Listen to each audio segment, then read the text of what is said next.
Good morning, everyone. Thanks for joining us on our investor update this morning.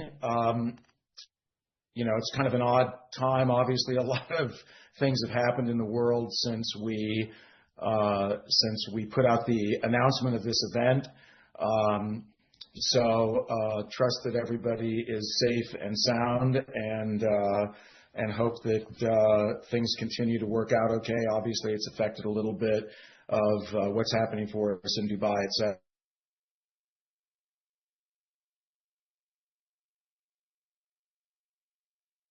Nothing significant in terms of our business today. So, with that said, I'm going to share my screen here. One second.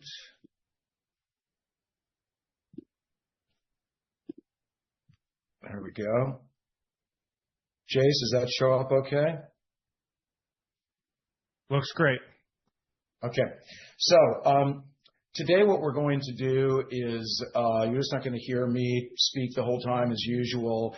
I want to focus a lot on the business here in the US, and in particular, some of the details around not only what's happening in terms of how we're planning to continue to grow the business here, but also the recent announcements that we've made about our being awarded a badge partner.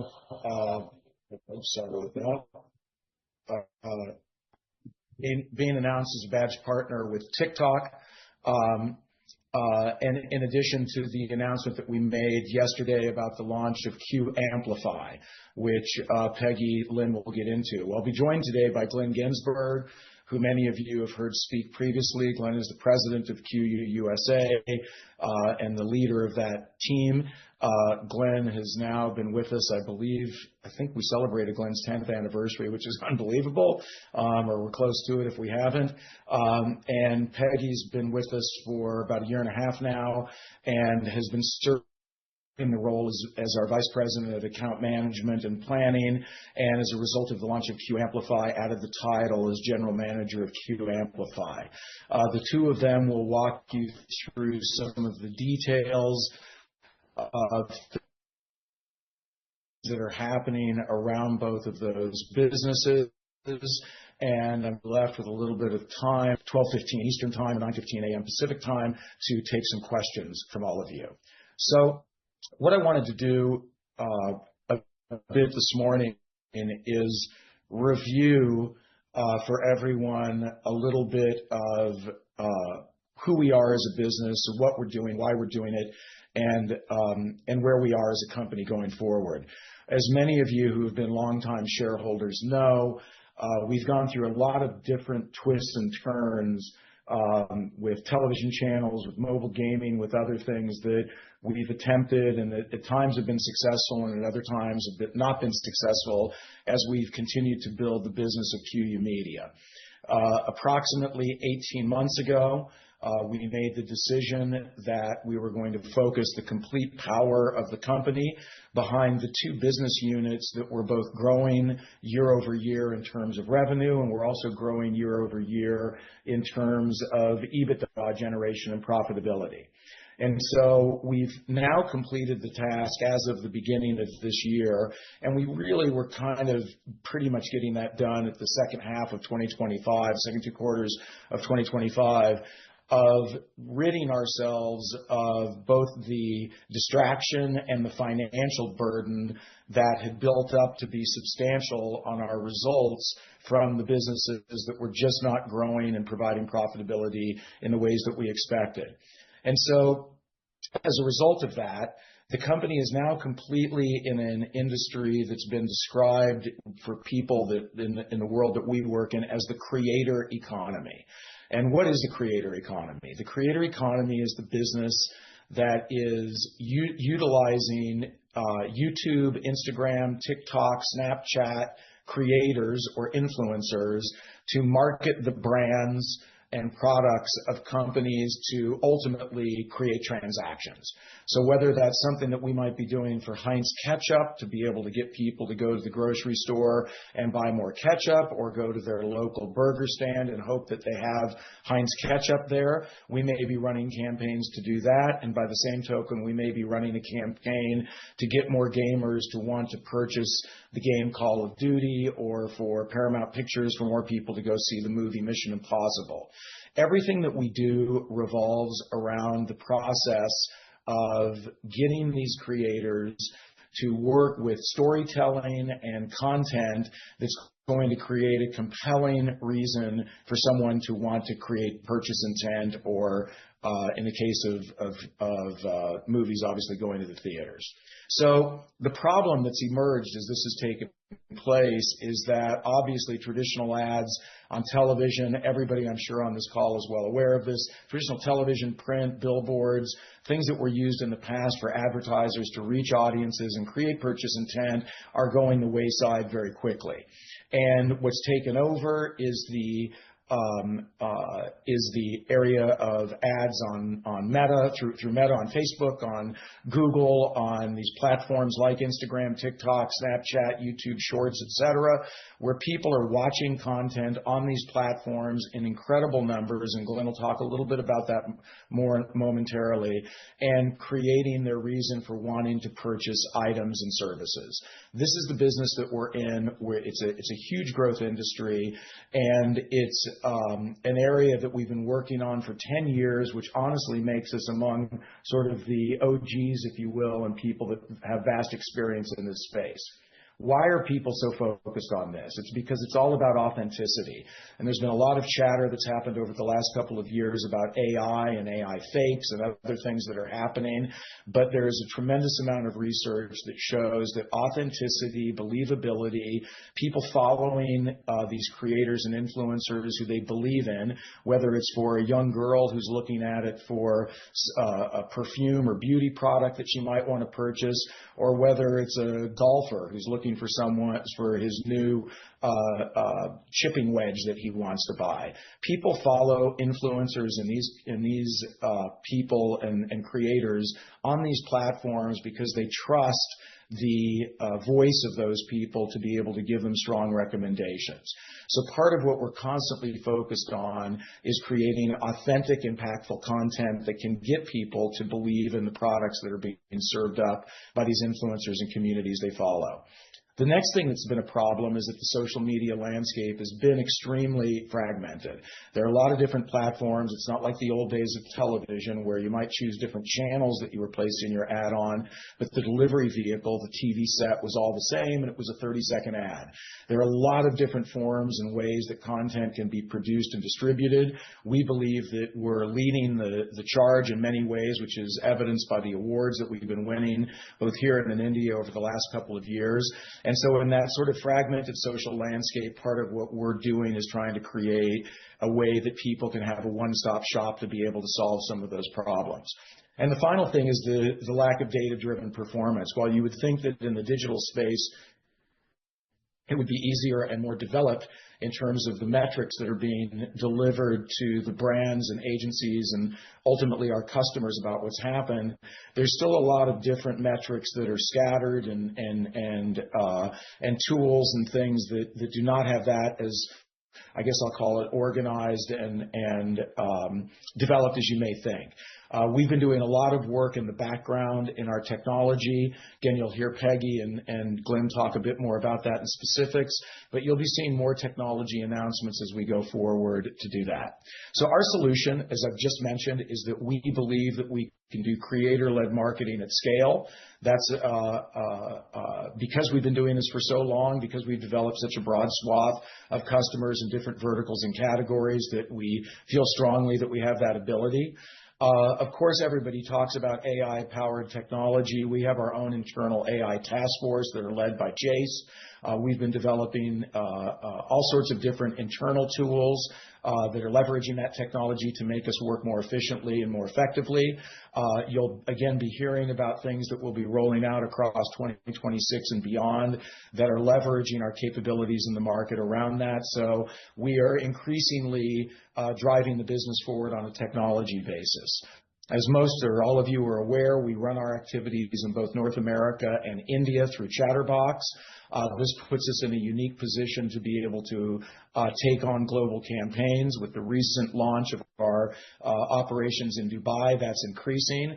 And so as the business is becoming more mainstream, the global abilities of us as a company become increasingly important.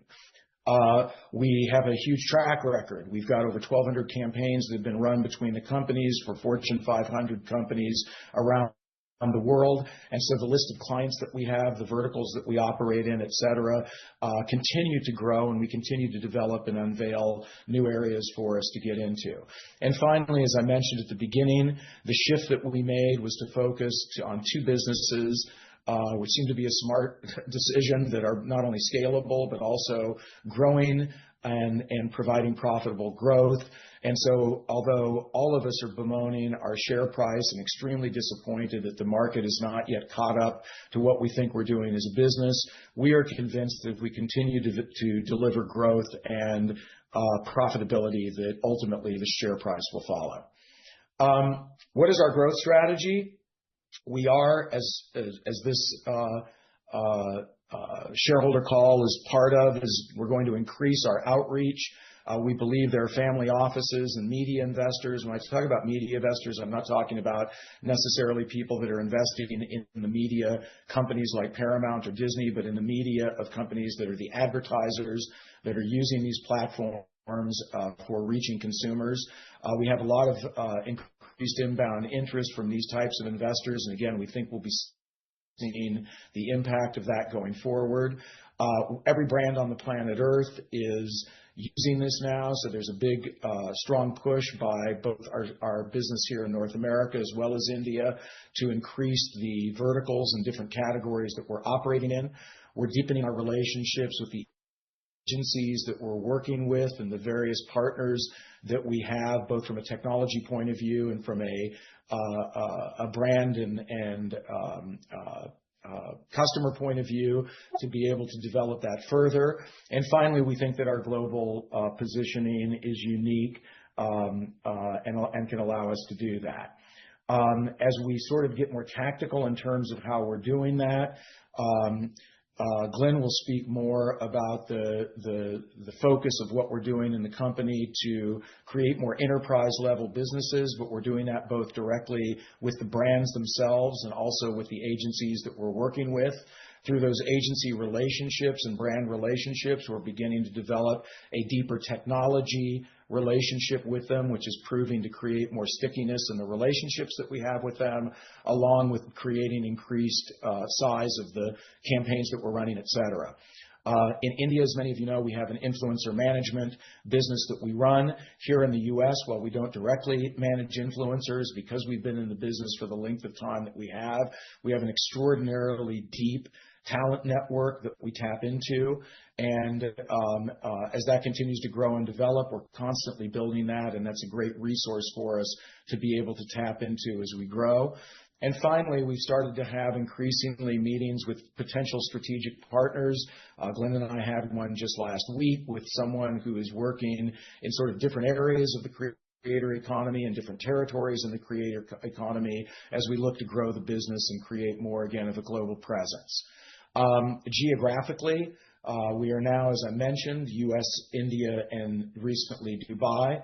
And as we head through 2026 and into 2027, it's a huge goal of ours to begin to integrate all of these businesses more as global campaigns develop across the board. These multinational companies that we work with, whether it's groups like the Disney Corp company or Activision/Microsoft or Kraft Heinz and others, these are all businesses that run on a global basis. And increasingly, we're seeing campaigns that are reaching not just what we used to do years ago that might be simply for the United States, but campaigns that are stretching and reaching globally around the world. Finally, I wanted to sort of wrap up my portion with we still do not have audited results. It's a long and painful and laborious process to go through the audit. As many of you are aware, we now report on a financial calendar year. So we will be reporting the end of fiscal 2025 and our Q4 2025 results at the end of April.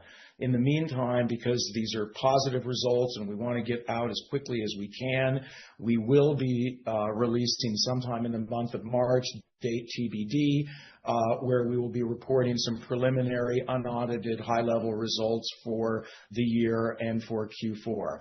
I can let you know on this call that Q4 2025 will represent the highest revenue quarter that we've ever had in the history of the company. So we're extremely proud and excited about that, and we have high aspirations for the continued growth of the business going forward. In addition, you will see that we will have more of these types of calls going forward, more frequent PR. I get a lot of notes from many of you why isn't there aren't more announcements coming out, live events like we used to have, et cetera. You'll see more of that going forward as well. And finally, our goal for 2026 is, simplistic and straightforward. We are constantly focused as operating groups, both here, India, and in Dubai, on one thing, which is growing the profitability of the company and growing the top line revenue of the company. We do that through a very, very strategic and tactical operation focused on specific clients and milestones and things that we're doing. And in order to dive deeper into that on this call today, I want to stop talking and turn it over to my great friend and colleague, Glenn Ginsburg, President of QYOU USA. Great. Can you guys hear me? I'm going to stop my share. And I will start my share. 1 second. Hi, everybody.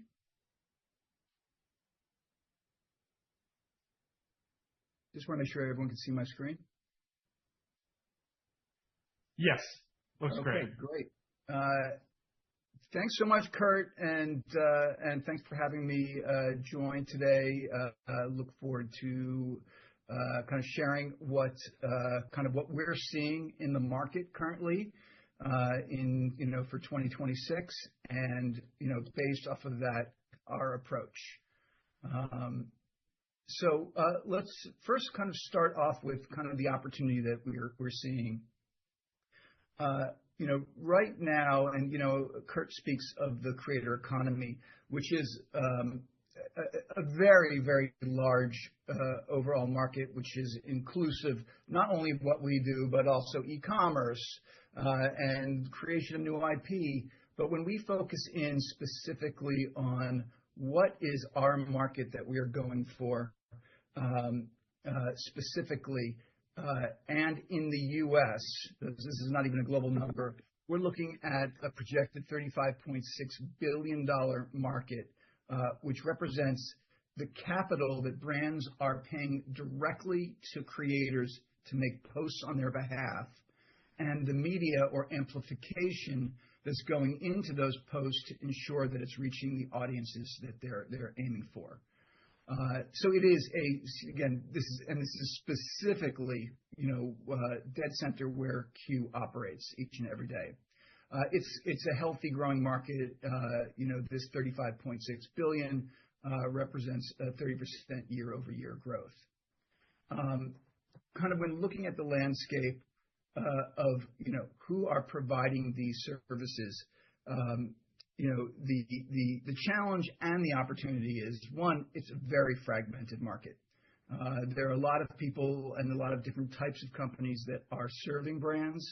But the good news is that no one is a majority player. No one owns it, really leaving it a wide open space.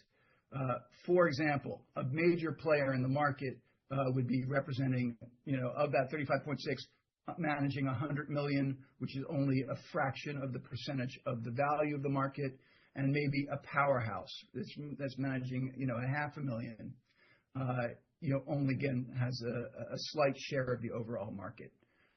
So right now, again, as brands are shifting dollars to this marketplace, there is really opportunity to capture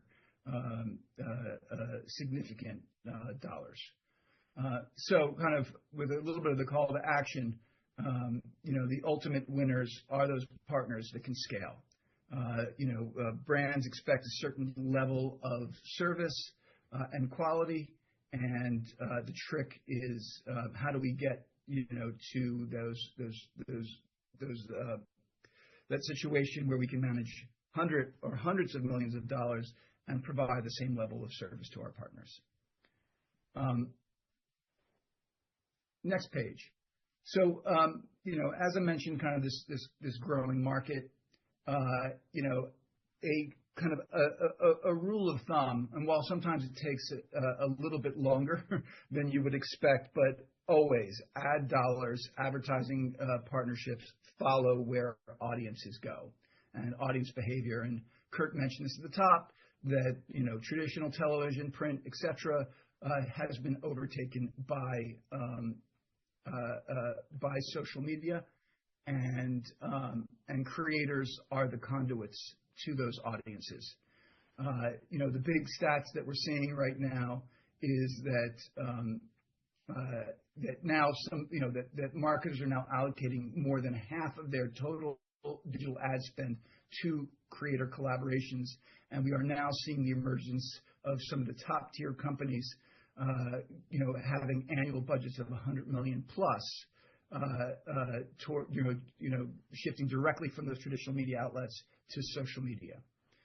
So where we're really seeing that acceleration in the market is, and again, we've been doing this for a while now, and we've been through all of the experimental test budgets, right? And these budgets, and these opportunities that are coming from one small department within a larger organization, or them being these kind of a one-off campaign, and it's really turning into much more of an institutionalized practice within virtually all of the major organizations. There is a clear realization that social media and creator marketing are key to reaching their audiences with impact. And they are now, it works across all of the different teams within the organizations. It has become a core institutionalized budget line item, and they're moving from one-offs to these scalable platforms and always on type presence. With that said, how are we approaching it? Again, also, as Kurt mentioned, we built a very solid practice and partnering with some of the best marketers, largest brands out there. I think Kurt mentioned a few, between Kraft Heinz and Paramount and Activision, Microsoft, and a bunch of others. We intentionally now are really focused on moving away from any kind of one-offs with partners and really driving them to align with their growth needs, to bring them into, through the funnel, a graduation pipeline from first working with us to multiple types of executions to this core enterprise type of partnership. We're really embedded into their planning cycles, that we are locking in, opportunities throughout the year. And, for them, it is an opportunity for them to kind of have predictability and coverage throughout the year. For us, it provides the same, one challenge that we've had in the past is one quarter will be really strong and the next quarter will dip and the next quarter. So we're really trying to take away some of that unpredictability in our business by layering in some of these partnerships. For this to really work, Q is going to be very much more disciplined in how we expand our business. We really want to pick and choose the partners that, one, maximize that their need is great. They really need to speak to, especially these younger Gen Z, Gen A, and young millennial audiences. They've got to do it at scale, and we envision that their business is really going to grow by this. Once we pick and choose these clients, it's then creating the right playbooks to bring them to growth partners, doing multiple executions all the way through core. Why we think we're really well positioned, and we know we're really well positioned for this, is really something that we have been built out really since the beginning, is that Q has really taken on an integrated model. And what that means is that we offer a variety of services that work in conjunction that can really help a brand, really end to end. So that includes strategy, creative and production, creators and media, all working together. There are other companies out there that serve different pieces of it. There are efficiencies when it works together. And the truth is, and the research that we have, is when all these are working in concert, the results are better. So we're providing, better results, more efficiencies, and at the end of the day, that also leads to what we call white glove service, where it really feels like we are becoming an extension of our partners' own teams, which also bodes really well as we start to get even more and more foothold in the enterprise space. Lastly, before I kick it off to Peggy, and this is really kind of speaks to, that first slide where, we're talking about, how do we maintain the value, the impact that we make as we scale and bring in larger clients and larger commitments and become a overall bigger company. And yes, it is technology and the use of AI. Currently, we are applying this in multiple ways. The first and foremost is real-time data. Clients need that live, transparent dashboards to track performance, analytics, and ROI instantly. Jace is spearheading a lot of this work. I'm not going to share too much about it because I'm sure that there will be another session that goes deeper into our tools. But the next phase too has also been workflow automation. One thing to say about kind of creator marketing, there's a lot of moving pieces, and you can just imagine with multiple 10s, 20, or even more scaled leveraging of creators, there's a lot of moving pieces from everything from identifying to executing to reporting. And so we have added a bunch of workflow automations, which is taking a lot of the burden and allowing our teams to basically do more. Recently, we are now adding what we're calling critical thinking agents that enable teams as we scale to maintain basically quality control. So it knows as we add more teams what our partners expect from us from a thinking perspective, and ensures that what we develop and what we put out is aligned with that. And then there's a whole innovation roadmap that we're developing that will help us grow and scale.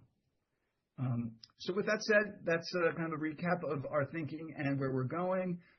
Super excited now to kick it off to Peggy, who again, only been here about a year plus, but has really made a sizable impact on our media practice, as well as been a big part of this announcement about QYOU Amplify, our new business unit that's driving even more media impact for our partners. Thank you all so much. Thank you, Glenn. Let me go ahead and share my screen.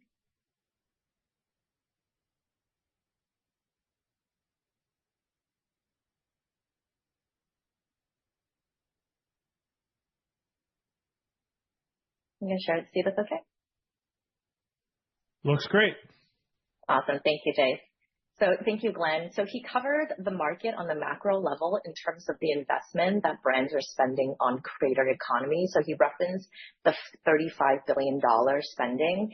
And on this chart here from eMarketer, you can see that brands are spending $12 billion on content creation alone. So that means that 2/3 of that spending is actually going towards paid media. So within the $35 billion creator economy budget, most of that is going towards paid amplification and paid media spending. So it just shows the tremendous growth of paid within this space. And then just tapping back on a global level, we see over a 170% jump year over year. And he referenced some enterprise brands are spending over $100 million on influencer marketing, but on average, globally, we're seeing at least $5 to $8 million being spent on creator programs. So this just goes to show that the market is really maturing in the sense that creator marketing is no longer a nice to have, but a must have within their marketing plan and their marketing budget. So how does that affect pay media and the buying strategy? It is so. Back in the day, you hire a creator, you create a couple of pieces of content, it goes on their organic channel, maybe you put it on the brand channel, and then that's kind of it. It's very much like a top of funnel awareness driver. But now we're seeing that expectation go down the funnel. So brands are expecting creator content to not just bring awareness to their products and services, but also get them to go and buy, to go see that movie, right? To go buy that Heinz ketchup. So it's becoming a full funnel media solution for a lot of brands out there. And we're entering what this, some companies are calling it the era of efficacy, which means that we're moving towards this performance accountability towards creator marketing. And what is really driving that accountability is paid media, because with paid media, we're able to reach the right audiences with the right targeting, with the right messaging to the right landing pages. And all of that is being tracked from the first point of exposure, from someone seeing an ad to someone clicking on it, and then to someone buying the product. We're able to do full funnel attribution. So that's really what's driving kind of like the growth and the maturation of, creative marketing going full funnel.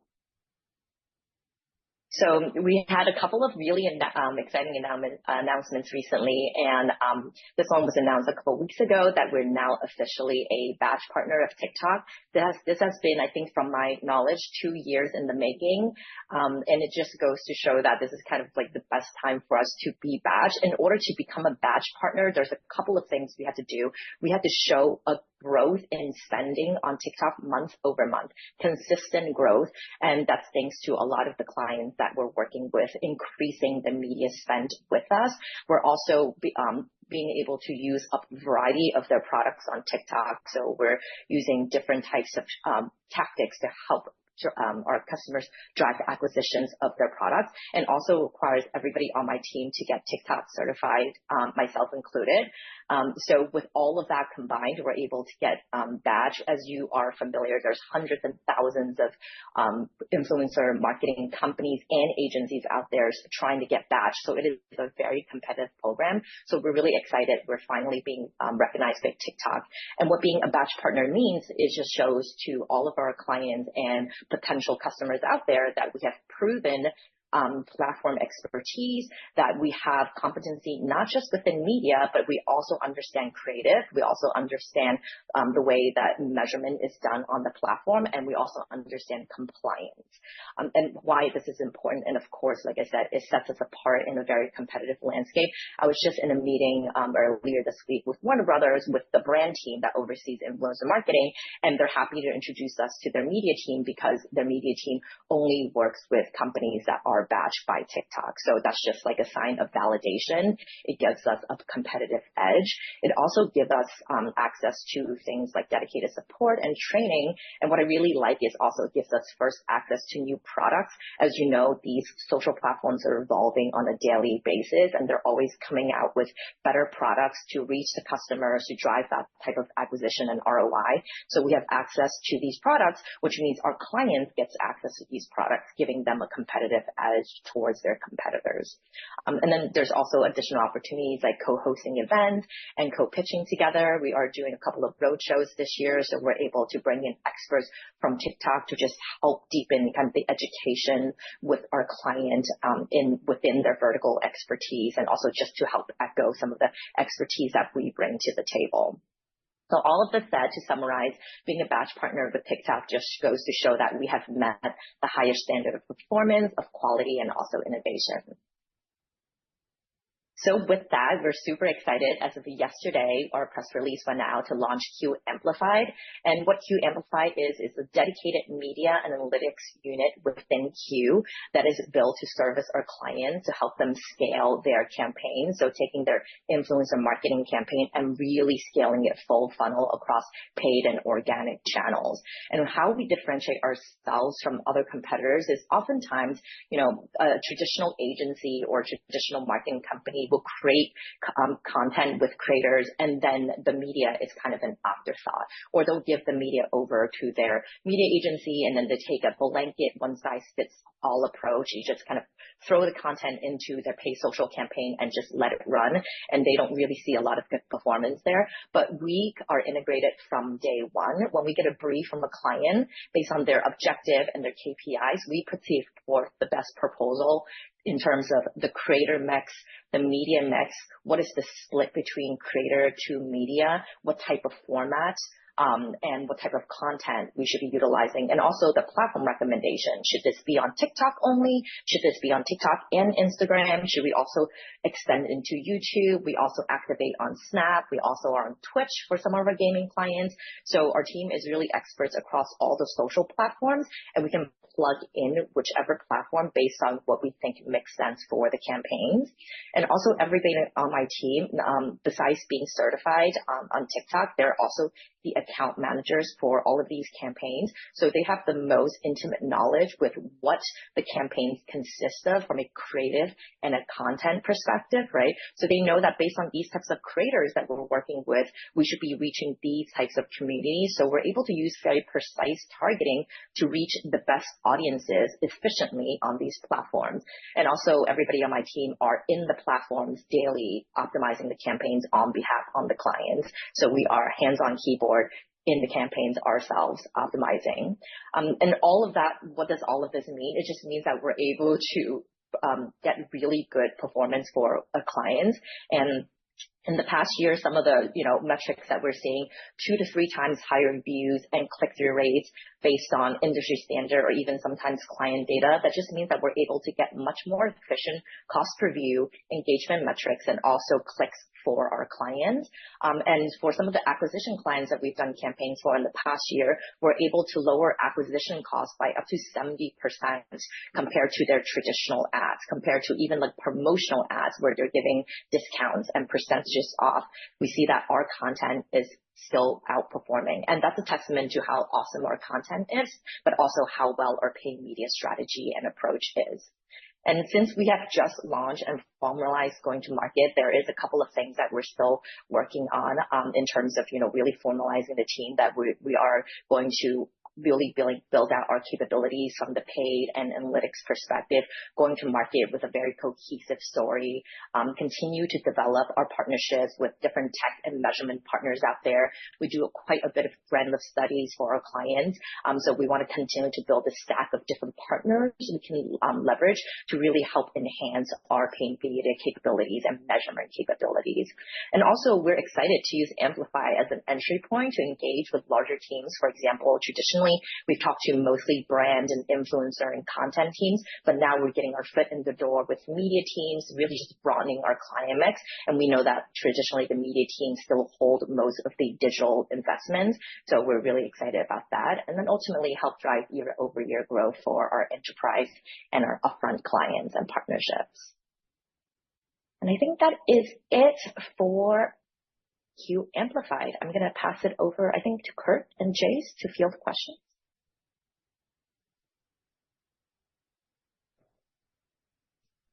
Okay. Thanks, Glenn. Thanks, Peggy. Thanks, Jace.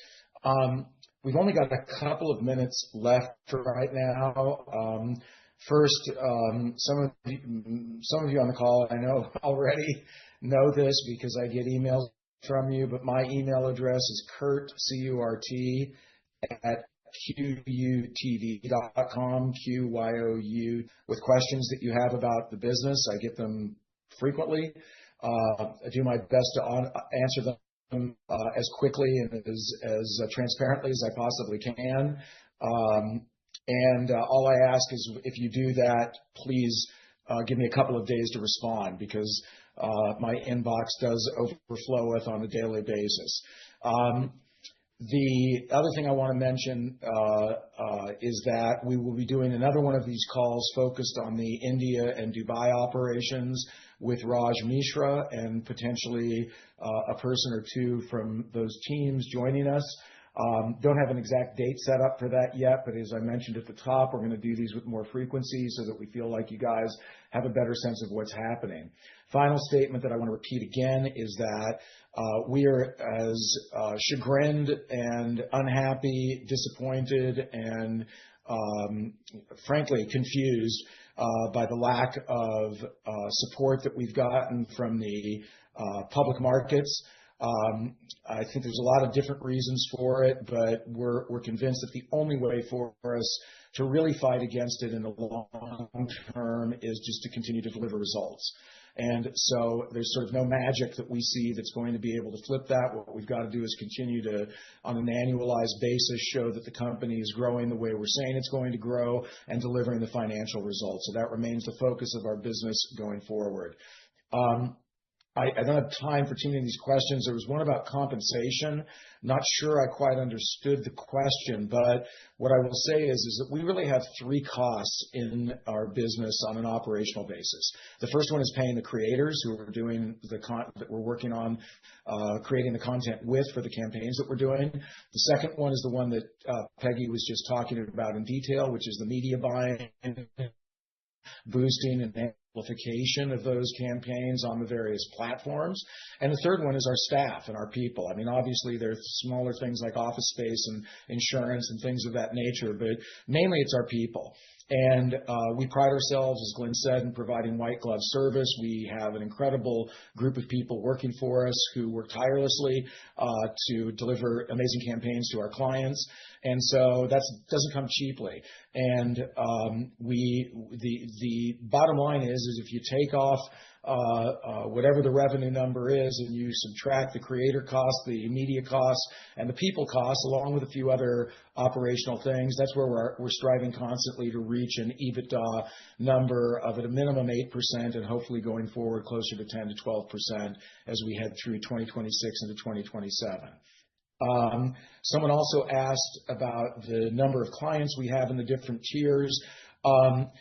Still, the majority of our clients are in the lower tier. However, we have, I would say, roughly, well, we have one enterprise client at the moment, and I would say we have roughly two other clients that we're either negotiating with or hopefully negotiating with. And so if you ask me for a goal for 2026, it would be to probably achieve somewhere between 3 and maybe as many as 4 or 5 enterprise clients.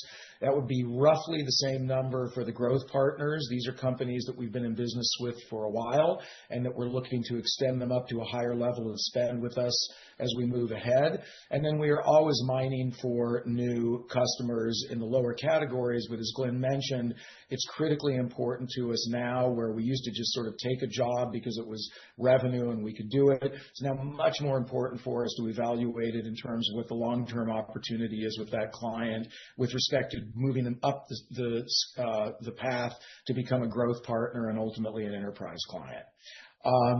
So I think that's all the questions that I've seen. We're just over time. We've got to get out of here because we've got some important client meetings and other meetings today, but really appreciate all of you supporting us. We're going to keep fighting and fighting and fighting to not only increase the share price, but provide shareholder value for all of you. As I said, reach out to me directly with any questions, and I'll do my best to answer them as quickly as possible. So that wraps it up for the investor call for today. Thank you all very much. Stay safe, and we'll see you all again soon.